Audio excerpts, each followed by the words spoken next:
안녕하세요. 오늘은 2025년 소그룹 공과 제41과 성령 충만한 살아있는 교회 베드로와 요한에 대해서 함께 나누어 보도록 하겠습니다. 오늘 함께 나누실 하나님의 말씀은 사도행전 3장 1절에서 10절까지 말씀입니다. 영상을 잠시 멈추시고 성경을 펴셔서 하나님 말씀을 읽어보시기를 바랍니다. 말씀을 다 읽어보셨으면 오늘의 내용을 함께 읽어보도록 하겠습니다. 사도행전 2장까지는 주님의 교회가 탄생되는 이론적인 배경이 설명되어 있다면 사도행전 3장부터는 살아 움직이는 교회인 성도의 실제 행동과 삶이 시작되는 말씀입니다. 신앙생활이 무엇입니까? 신앙은 말 그대로 생활입니다. 삶으로 반드시 드러나며 나타나야 신앙이지 삶으로 드러나지 않는다면 그것은 온전한 신앙이라 할 수 없습니다. 신앙이 삶 속의 힘으로 드러나야 합니다. 사도행전 3장에서 드디어 주님의 살아있는 성전인 베드로와 요한이 그들의 삶 속에서 성령 충만한 교회의 삶을 보여주고 있기에 우리에게 참으로 중요한 말씀입니다. 성령으로 충만한 베드로와 요한이 어떻게 삶 속에서 성령으로 충만한 교회로 살아냈습니까?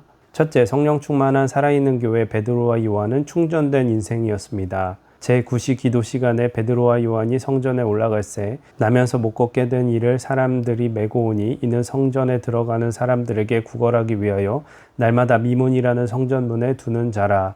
1절과 2절 속에 우리에게 강조하여 말하는 것이 있습니다. 먼저는 제9시 기도 시간에 베드로와 요한이 성전으로 올라가고 있습니다. 하루에 3번 기도하는 유대인의 기도 시간 중에 한 시간입니다. 왜 여기에서 제9시 기도 시간이라는 것을 성경 기자는 강조하고 있는 것일까요? 사도 베드로와 요한이 물론 성령 충만 이전에도 예수님과 함께 기도하는 모습이 나오고 있지만 오늘 여기에서 특별히 베드로와 요한이 규칙적으로 기도하는 삶을 살아가는 것을 강조하여 보여주고 있습니다. 성령 충만한 인생, 살아있는 교회의 중심축이 무엇인지를 우리에게 강조하여 보여주는 것 같습니다. 그것은 바로 규칙적인 기도입니다. 성령의 불이 꺼지지 않도록 날마다 기도로 충전된 인생을 살아가는 것을 모범으로 강조하고 있습니다. 예수님의 삶 속에서 우리는 규칙적인 기도 생활을 발견합니다. 누가복음 22장 39절에 예수께서 나가사 습관을 쫓아 감람산에 가시매라고 기록하고 있습니다. 곧 규칙적으로 하나님으로 충전되는 인생입니다. 믿음의 사람 다니엘의 삶 속에 가장 두드러지는 것이 무엇입니까? 하루에 3번 기도하는 것이었습니다.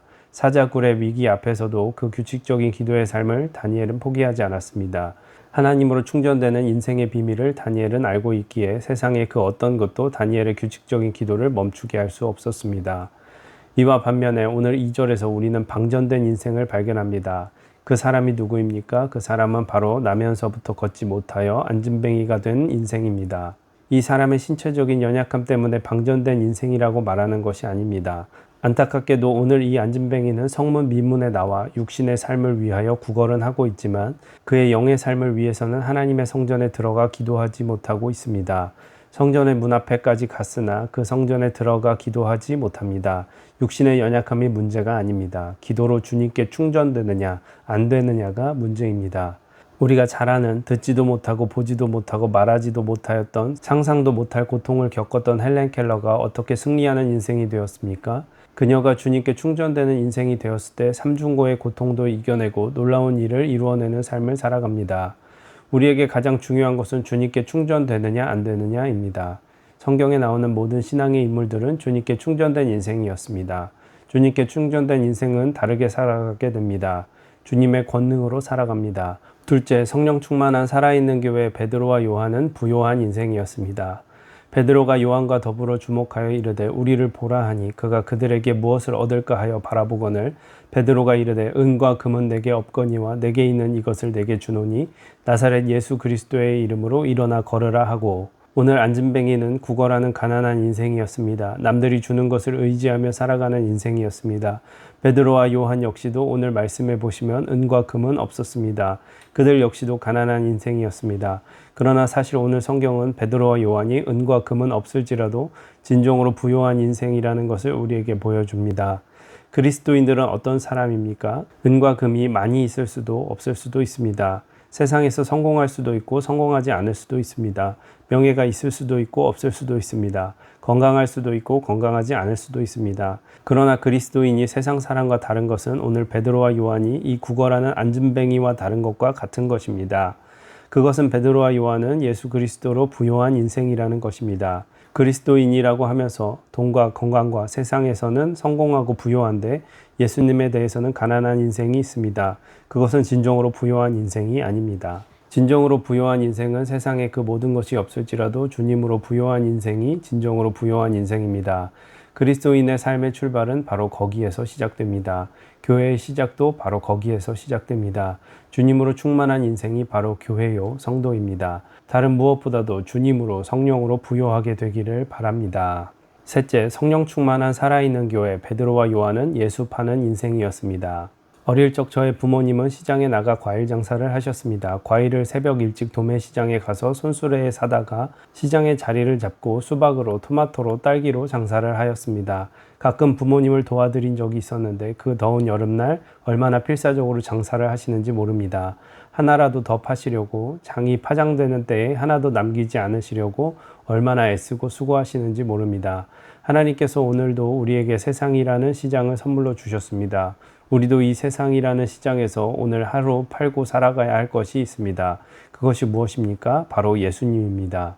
베드로와 요한이 성령 충만한 살아있는 교회로 거듭나니까 일평생 예수 파는 인생이 되었습니다. 오늘 아무런 소망 없이 성전 앞까지는 왔으나 성전으로 들어가지 못하는 방전된 인생을 베드로와 요한이 만납니다. 예수 없는 가난한 그 인생을 만나 예수 그리스도를 나누고 파는 삶을 살아가는 두 사람을 발견합니다. 오늘도 주님께서 우리에게 새날을 주신 이유가 무엇입니까? 세상이라는 시장 속에서 예수님 팔며 살아가라고 우리에게 새날을 주셨습니다.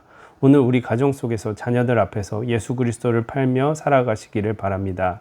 우리의 직장과 사업장 속에서 예수 그리스도를 나누며 살아가시기를 바랍니다. 주님의 교회인 우리는 예수님을 파는 영적인 세일즈맨이 되어야 합니다. 성령 충만한 살아있는 교회인 베드로와 요한이 오늘을 살아가는 우리 모두에게 귀한 모델이 됩니다. 베드로와 요한은 규칙적인 기도로 충전된 인생이었습니다. 과연 우리의 삶은 충전된 인생입니까? 방전된 인생입니까? 주님으로 다시 충전되십시오. 과연 우리의 삶은 예수 그리스도로 부유한 인생입니까? 아니면 가난한 인생입니까? 그리스도인의 삶의 출발점, 교회인 우리의 삶의 출발점은 바로 주님으로 부유해지는 것입니다. 세상이라는 시장 속에서 예수 그리스도를 파는 영적인 세일즈맨으로 살아가시기를 소망합니다. 네, 이렇게 해서 2025년 소그룹공과 제41과를 함께 읽어보았고요. 나눔과 적용을 천천히 읽어보시기를 바랍니다.